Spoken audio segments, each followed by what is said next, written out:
Hallo und herzlich willkommen zu einer neuen Folge von Deutsch einfach gemacht.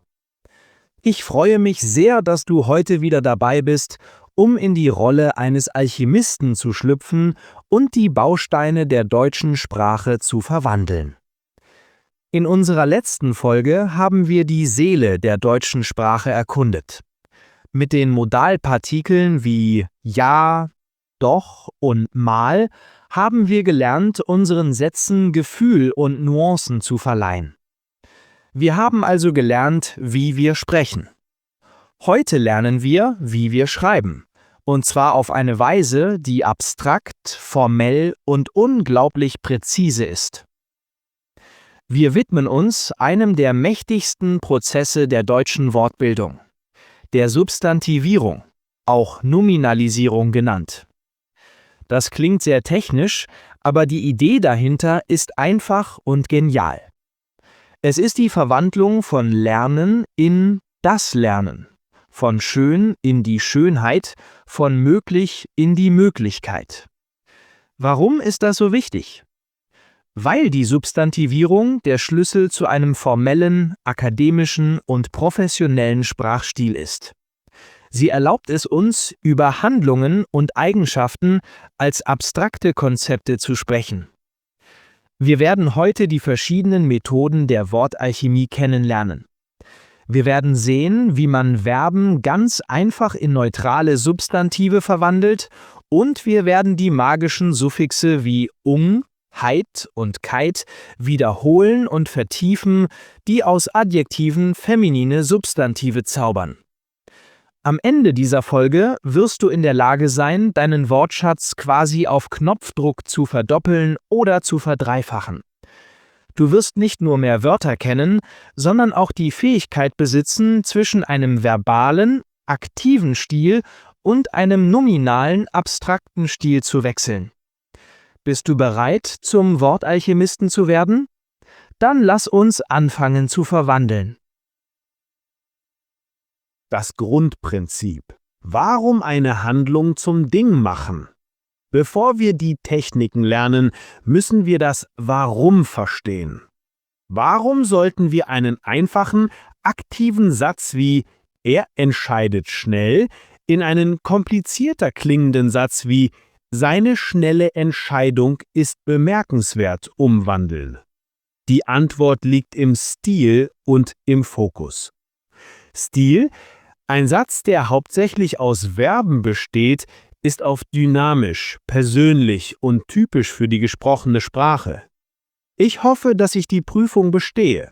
Sehr persönlich, verbaler Stil.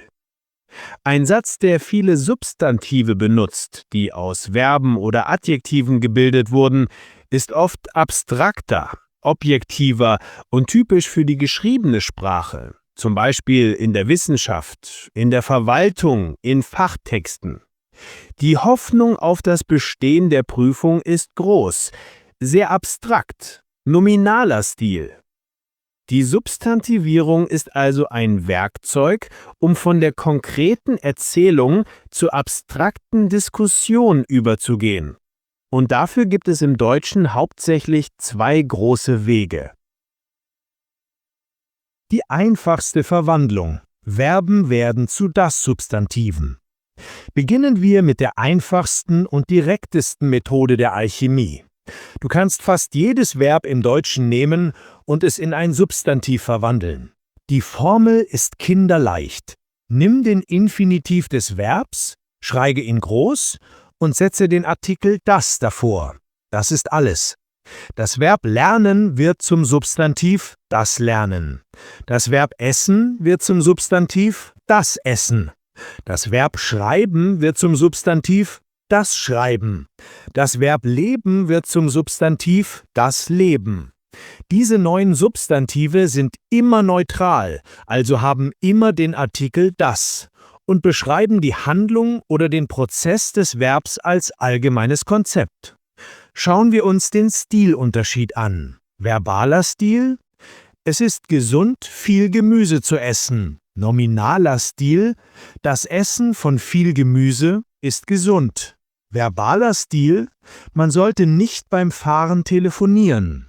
Nominaler Stil: Das Telefonieren beim Fahren ist verboten. Diese Form ist unglaublich produktiv.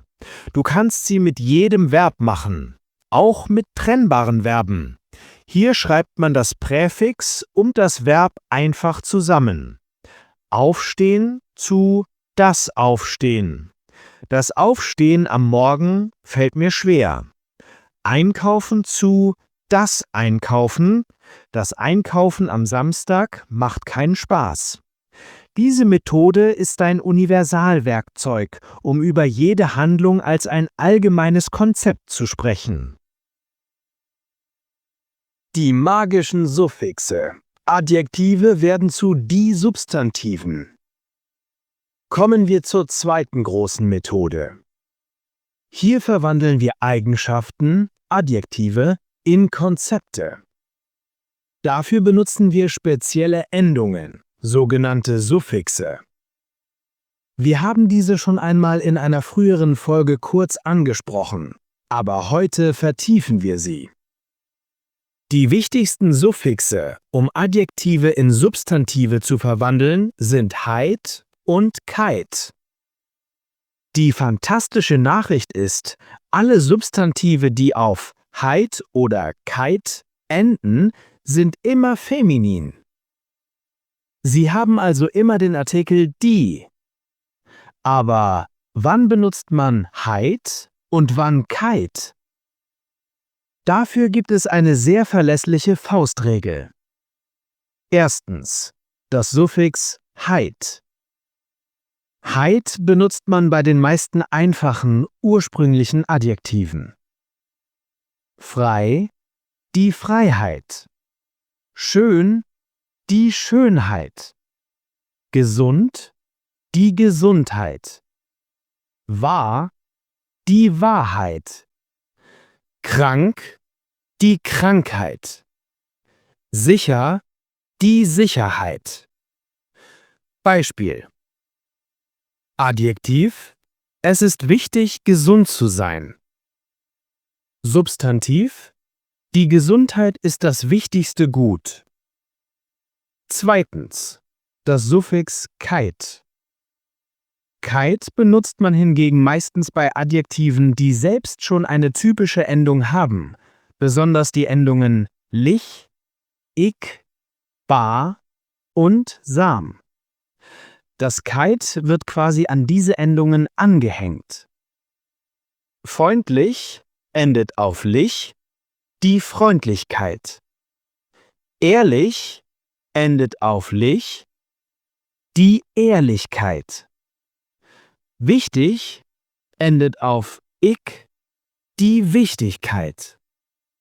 Schwierig endet auf ik, die Schwierigkeit. Dankbar endet auf bar, die Dankbarkeit. Möglich endet auf lich, die Möglichkeit. Einsam endet auf sam, die Einsamkeit. Beispiel: Er ist ein sehr freundlicher Mensch. Substantiv: Ich schätze seine Freundlichkeit. Mit heit und keit kannst du also jede menschliche Eigenschaft und jeden Zustand in ein greifbares Konzept verwandeln, über das du sprechen kannst. Die Prozessmacher, Verben werden zu die Substantiven mit ung. Es gibt noch eine dritte, extrem wichtige Methode der Substantivierung, die wir auch schon kennen, aber hier perfekt ins Bild passt. Wir können Verben auch mit dem Suffix ung in Substantive verwandeln. Die Regel lautet Verbstamm plus ung.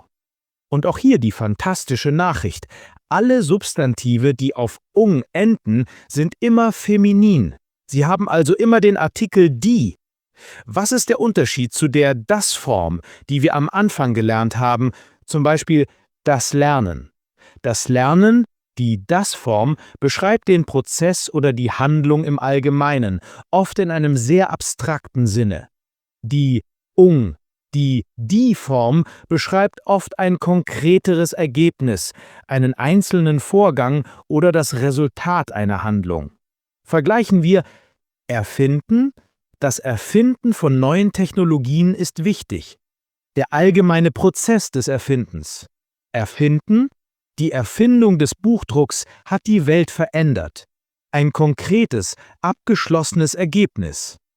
Meinen. Das Meinen ist nicht Wissen. Der allgemeine Prozess des Meinens. Meinen. Ich möchte deine Meinung hören. Dein konkretes gedankliches Produkt. Weitere Beispiele für die Ung-Form: entscheiden, die Entscheidung. Planen, die Planung. Vorbereiten, die Vorbereitung. Lösen, die Lösung. Die Ung-Form ist extrem produktiv und ein Kennzeichen des formellen, schriftlichen Deutsch. Statt zu sagen, wir müssen entscheiden, schreibt man in einem Bericht oft, eine Entscheidung muss getroffen werden. Ein Text in 2 Stilen. Der Unterschied wird hörbar. Um den Unterschied zwischen dem verbalen und dem nominalen Stil wirklich zu fühlen, machen wir ein kleines Experiment.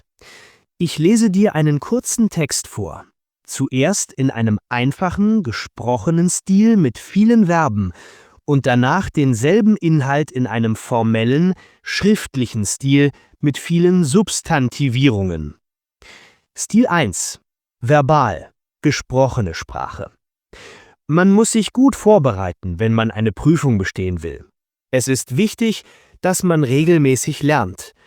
Man sollte auch versuchen, gesund zu essen, weil das hilft, sich besser zu konzentrieren. Wenn man das alles beachtet, ist es möglich, dass man Erfolg hat. Klingt klar und direkt, oder? Wie ein Ratschlag von einem Freund. Stil 2. Nominal, schriftliche Sprache. Eine gute Vorbereitung ist für das Bestehen einer Prüfung notwendig. Von großer Wichtigkeit ist das regelmäßige Lernen. Auch der Versuch einer gesunden Ernährung ist hilfreich, da diese zu einer besseren Konzentration beiträgt. Unter Beachtung all dieser Punkte besteht die Möglichkeit auf Erfolg. Hörst du den Unterschied? Der Inhalt ist derselbe, aber der zweite Text klingt viel abstrakter, distanzierter und wissenschaftlicher. Das ist die Macht der Substantivierung. Sie hebt die Sprache auf eine andere Ebene.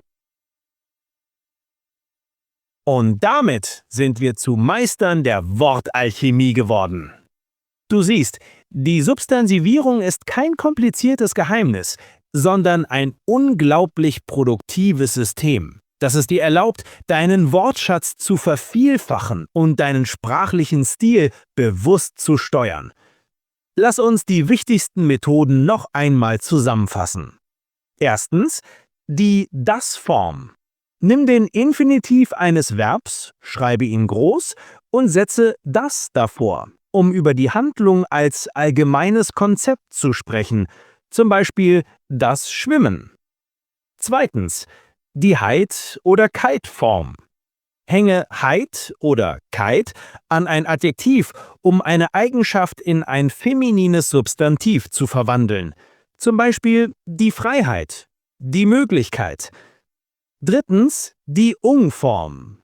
Hänge Ung an einen Verbstamm, um einen konkreten Prozess oder ein Ergebnis als feminines Substantiv zu beschreiben, zum Beispiel die Entscheidung. Mein Tipp der Woche ist, zum Stilübersetzer zu werden. Nimm dir einen einfachen Satz aus deiner Alltags- oder Lehrbuchsprache, zum Beispiel Ich entscheide mich heute. Deine Aufgabe ist es, diesen Satz in den nominalen Stil zu übersetzen. Ich treffe heute eine Entscheidung. Oder aus Ich hoffe, dass ich dich wiedersehe wird Ich habe die Hoffnung auf ein Wiedersehen. Dieses bewusste Übersetzen zwischen den Stilen schärft dein Bewusstsein für die verschiedenen Ausdrucksmöglichkeiten und gibt dir die Flexibilität, je nach Situation den passenden Stil zu wählen. Vielen Dank, dass du heute wieder dabei warst. Wenn diese Folge dir geholfen hat, die Bausteine der deutschen Sprache noch besser zu verstehen, freue ich mich riesig über deine Unterstützung. In der nächsten Folge werden wir uns mit einer sehr eleganten und fortgeschrittenen Satzstruktur beschäftigen. Es geht um die stilistische Inversion. Wir werden lernen, wie wir Sätze mit Wörtern wie kaum, nur wenn oder erst als beginnen, um eine besondere Betonung zu erzeugen und unsere Erzählungen noch spannender und dynamischer zu gestalten. Bis zum nächsten Mal bei Deutsch einfach gemacht. Tschüss und alles Gute!